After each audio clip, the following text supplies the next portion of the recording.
It's not clear how we're supposed to mourn the death of a website. Technology is intrinsically short-lived. It's easy to take the internet, in all its immediacy and ever-presence, for granted. But one day you wake up, and something that was always there is not anymore. To me, at least, that can cause a unique sense of loss. If you were a fan of Google Reader or Vine or one of the other countless websites that has come and gone, you too know what it feels like to have a place in your memory that you just can't return to anymore. It may seem like a website going offline is no different than throwing out an old microwave, just a dispassionate consequence of technology's forward momentum. But a website isn't really just some code running on a server somewhere.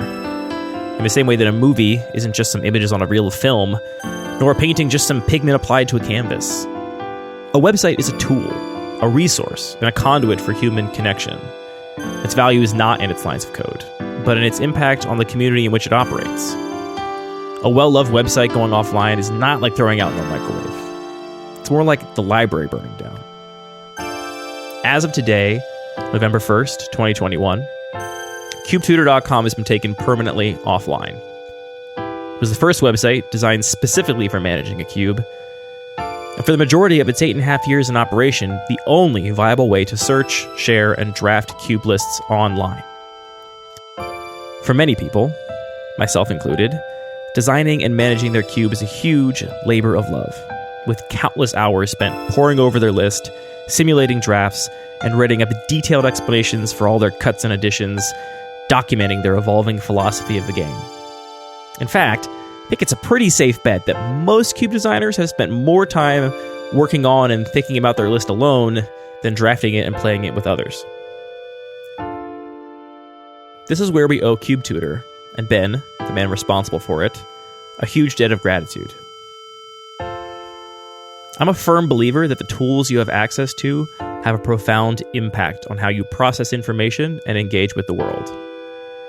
I've been managing my own cube for about 5 years, but that still makes me a relative newcomer to the format. When we had Justin Parnell on the show back in March, who's been involved with Cube for a lot longer than we have, he talked a lot about the homogeneity of cube design in the early days. He chiefly attributed this to the relatively smaller pool of available cards, but I believe the lack of design tools is perhaps even more responsible for the perceived lack of different ways to design a cube. You obviously don't need a purpose-built website to design a cube, but without it, the task is significantly more difficult, and far fewer people took it on. Those that did had no way to see cubes designed by others, no view into the potential breadth and depth of the format. Most Magic players engage with Cube as a format by drafting a cube, usually on Magic Online. As the first site of its kind, Cube Tutor provided an accessible alternative way to approach the game and codified the idea that a cube was a thing to be designed and shared, not just played. If you're a regular listener to this show, you know that we don't spend a ton of time talking about how to spike your win percentage when drafting a cube. Anthony and I are a lot more interested in Magic as a creative outlet and a design practice, an exercise in discovering what you love about Magic and learning how to capture that and share it with others. It's not just that this would be practically difficult without Cube Tutor or the other tools that have followed in its footsteps. The invention of cube management sites as a concept was a paradigm shift in how people think and talk about Cube.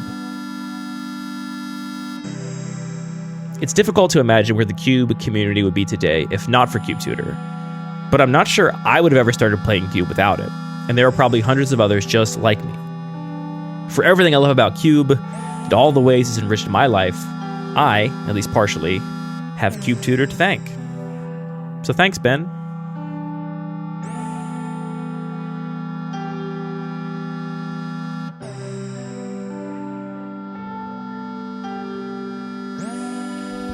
I very specifically remember the first time that I opened Cube Tutor because one of the first cubes that I clicked on was an Esper cube. And I looked at the list and I just thought to myself, there is so much design space that has not been explored by the game design team at Wizards of the Coast. The fact that you could just omit 2 colors is absolutely absurd. And it just really opened my mind to what design possibilities could be. And now I have 2 EDH cubes and several battle boxes, and I'm just completely hooked on this format just because I think of that first experience when I first branched out. So thank you, Cube Tutor.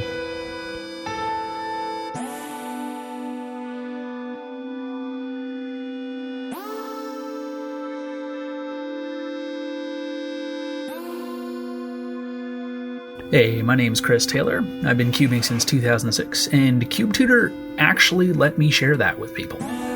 Me and my friends had put together a cube around when Guild Pact released, and while they eventually fell off it, I took our collective project forward on my own. As is common among cube owners, I spent a lot of time thinking about just how to make my cube better and what cards were a problem and what weren't, but my local playgroup just wasn't as into this as I was. In 2013, I joined the Riptide Lab community and I'd finally found my people, but there was still something missing. See, my cube is about 25% custom cards that I've refined over the years. It's enough that my cube is close enough to other people's experience that I can talk about it and have shared ground, but off enough that I can't just talk about a deck or cards and everything is just on Scryfall for people to look up if they don't recognize something. Sometime around 2015, Ben implemented a system where you could upload images of your cards. While originally intended for sweet altars and bragging about which foils you've got, this let me finally post my cube online for people to see in a tangible way. I used to have to email people a spreadsheet with all of the text of the custom cards written in cell comments. And today people can see high-res images of my custom cards seamlessly beside the regular ones. I don't know what I'd have done without Cube Tutor.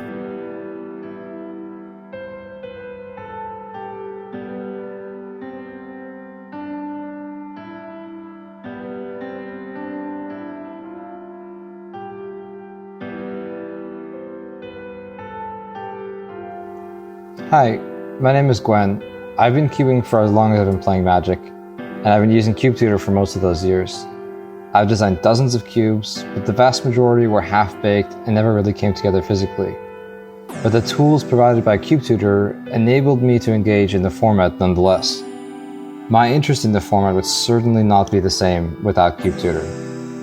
I started Cube Cobra as a spiritual successor to Cube Tutor after Ben had struggled with unsurmountable tech debt issues. Ben had laid the gold standard for what a Cube website should be able to do. Cube Tutor may be going away, but the core features that Ben had pioneered will stay. Thank you, Ben, for your hard work on the platform and everything you've done for the Cube format.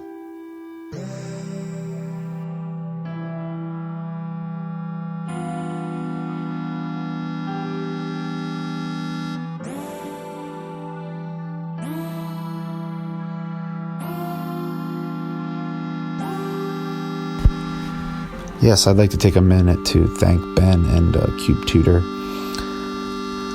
When I started using Cube Tutor, it was about 2015, 2016, and I was living abroad in China. And at that time, it was easier just to print cards out, print proxies out instead of, hunting down English cards. And I remember me and a few friends would, every few weeks, we would print out Ben's list and play with it hours into the night, and I'm just ever so grateful for being introduced into the cube format and just those nights. So thank you.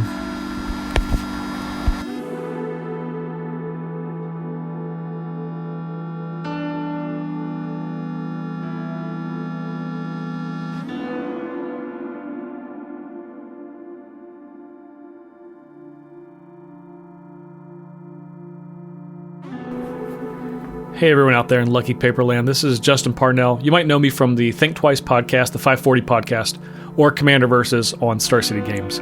I wanted to just take a second to talk about my history with Cube Tutor. If you have listened to me on any podcast or anywhere else, you probably know my love of spreadsheets. I love me a Microsoft Excel, Google Docs sheets, and Cube Tutor was the first thing that I ever used that was not just a spreadsheet to list my cube or deck of any kind, really of anything, magic of any kind. And one, that is a monumental achievement, whether Ben knows it or not. But the main thing of Cube Tutor is I look at that website as a trailblazer for our community and the Cube community. Because before Cube Tutor existed, there was not a place for all of us to share our cube lists and ideas and have a place to iterate on all of those and even draft people's lists. And as time goes on, we might collectively iterate on the basis that Cube Tutor laid out a decade ago and continue to improve on that, and I hope that happens. But I don't want people to forget where that all came from, and for that, we have Cube Tutor to thank.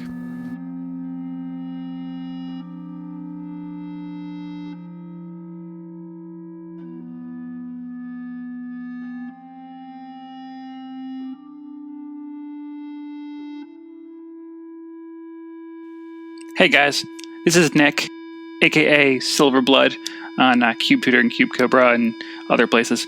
I just want to say a big thank you to Ben specifically for creating Cube Tutor. Cube is and has been for a long time one of my favorite, if not my favorite, Magic formats. And it all started just because I saw a front page post on Reddit, I think showcasing the Desert Cube by Lockston Matriarch. And I was hooked on the idea that you could draft lands, and then that opened up the floodgates for the concepts of what Magic could be and game design and everything else. And now I have so many cubes I manage, and I used Cube Tutor for so long. It just meant a lot and has really shaped my experience with the game. So thank you so much.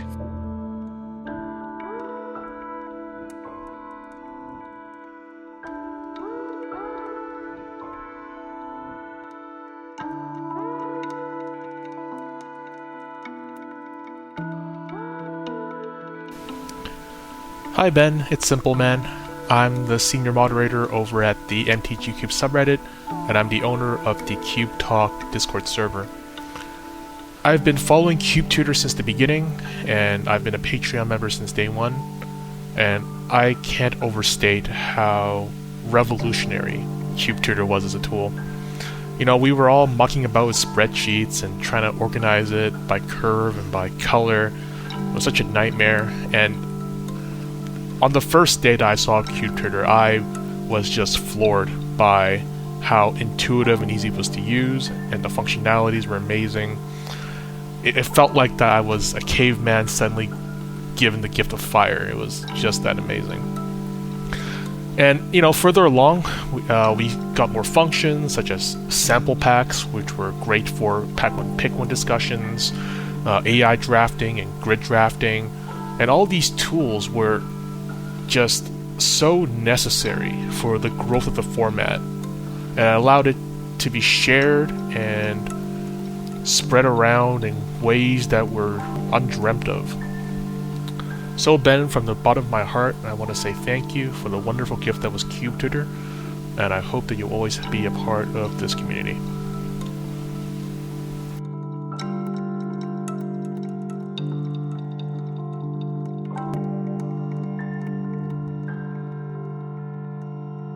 When Cube Tutor first came out, one of the first features Ben implemented was an ability to export your decks directly into the format that Riptide Lab forums use. So you could draft a deck on Cube Tutor and then see it visually embedded within the Riptide forums. And it's a feature that was really convenient. It's not on Cube Cobra yet, so for the moment, 1-0 Ben Gwen.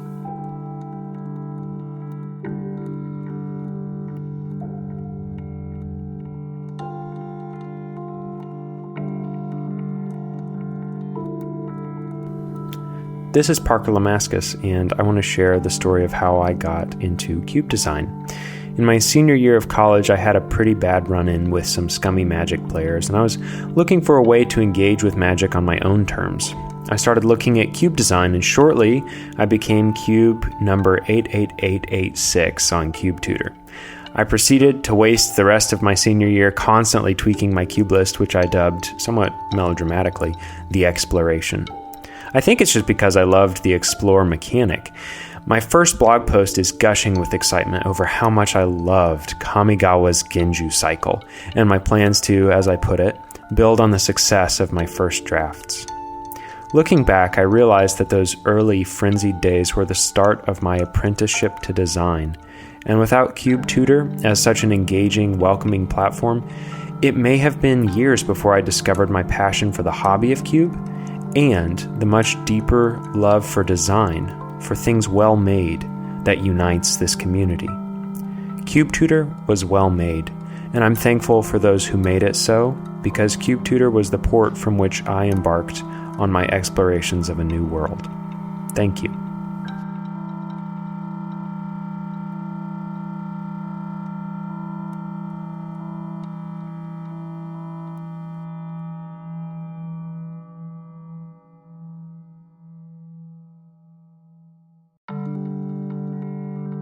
Hey everyone, it's undoubtedly a sad day today. Cube Tutor finally has to close after over 8 years of being live. It's just been a fantastic journey, a real roller coaster, and in particular the last month has been overwhelming and humbling. The number of messages I've received from people who have loved using Cube Tutor over the years, who have built up their local cubing communities and met real life friends directly as a result of Cube Tutor is just, I love hearing those stories, so thank you so much for getting in touch with those. I'd like to just start by dishing out a few thank yous myself, people who have really helped to support Cube Tutor over the years, and in particular going back to the very start, everyone over on MTG Salvation on those forums who helped to kickstart the project back in the day with feature requests, bug reports and just general support. You know, the likes of WTWLF123, is it White Wolf? I'm sorry, I'm never quite sure how to say your name. Eidolon232, Revengeance Fall, many others. Thanks guys for that sort of early support. I was thinking back to that thread recently actually, and I remembered that it was called A Nice Alternative to Managing Your Cube in a Spreadsheet. So I suppose if there's an epitaph for Cube Tutor, that should be it. But also, yeah, the guys over on Reddit were fantastic too. Lots of the same people on the MTG Cube subreddit, and providing feature requests, bug reports, that kind of thing. I think I really knew that the site had hit it big when the Draft Mine and Old Draft Yours threads started getting sort of 60, 70, 80 replies, and it was amazing to see the community building up around the site like that. So yeah, thanks to everyone who contributed over on Reddit. I want to say thank you to my real life Magic friends who supported Cube Tutor, and in particular thanks to Paul, Tom, Kieran, Simon and Nathan, who all supported Cube Tutor in different ways in their own ways, and thanks guys for your support sort of getting Cube Tutor off the ground and right the way up to the present day. Shout out to everyone in the Cool Kids Card Game Club, and of course not forgetting Jason, who ran the Games Club where we all met back in 2007, 8 and 9 down at the County Hotel in London. I want to say thanks to Brian the Professor at Solarian Community College for a couple of reasons. Firstly, back in the day he put out a very gracious promo video for Cube Tutor. It was sort of an introduction to Cube video. I think it's still live, and undoubtedly looking at how successful he's been since then, I'm sure that video has been paying dividends. But even before that, he had a real influence on me. I was following him right back from when he was an adjunct professor, sort of doing the YouTube stuff as a bit of a hobby and kind of struggling along as a professor in a job that he perhaps didn't enjoy that much, and really just looking to get into this passion project on YouTube and just threw himself into it. And I just remember when he launched his Patreon how overwhelmed he was at the support that he'd gotten, and how excited he was at the prospect of being able to launch out on this brand new career path. And undoubtedly all of that had a massive influence on me with Cube Tutor. I think without those videos I certainly wouldn't have thought of using Patreon and going down that route, which was ultimately certainly for the best. So thank you to Brian for all of that, and congratulations on how well your channel is doing. I want to say thanks to Zach and everyone over at mtgjason.com who provided the magic card data that was invaluable for me on Cube Tutor. And finally, and most importantly, I want to say thank you to each and every one of my Patreon supporters for the 5 or 6 years that campaign was running. Without you guys, Cube Tutor would definitely not have been live as long as it has been, and I really appreciate the support, whether it was $1 you gave or however much over that period of that campaign. I want to say thank you to everyone who supported me on Patreon. Far too many people to list, but thanks guys. Now, obviously we are where we are today because sadly Cube Tutor didn't work out, and I think the reasons for that are fairly well documented on my blog at this point, but they broadly fall into two categories.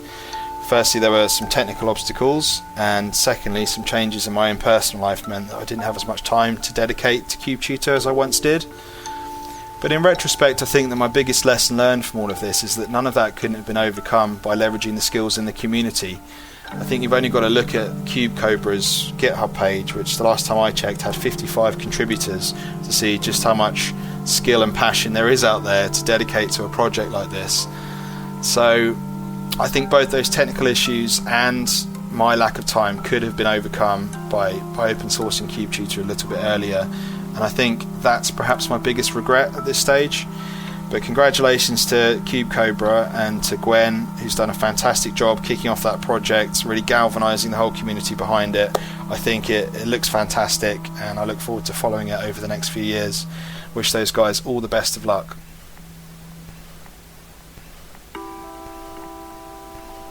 All of that said, I just had the time of my life building CubeTutor, from what was effectively a tiny little bedroom project into what became a top 40,000 website in the world at one point, I think it was, by traffic.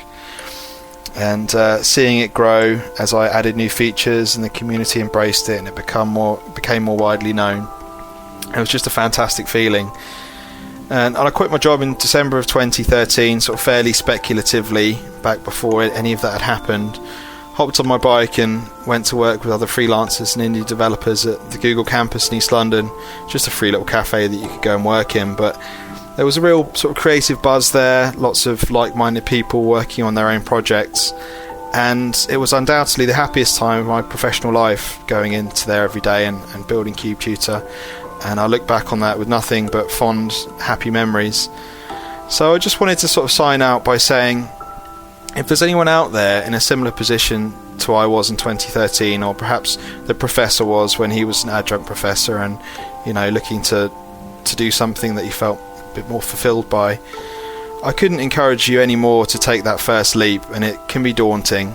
Obviously you need to have some level of financial security, but I think otherwise hard work, determination and passion will see you there. If it's a project you really believe in, then go for it. And that first jump can be difficult, but it's incredibly rewarding to come out on the other side of it.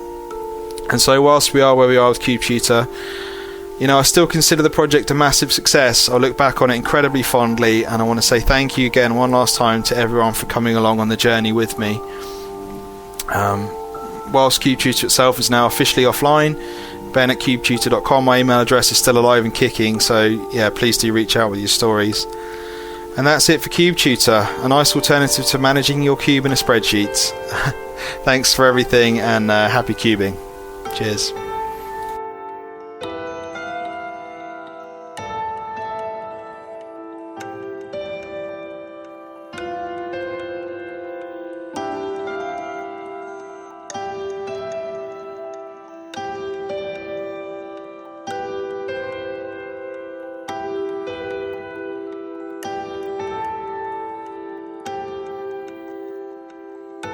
The music for this episode comes from Matt McInerney's EP Mind, which you can find on Spotify.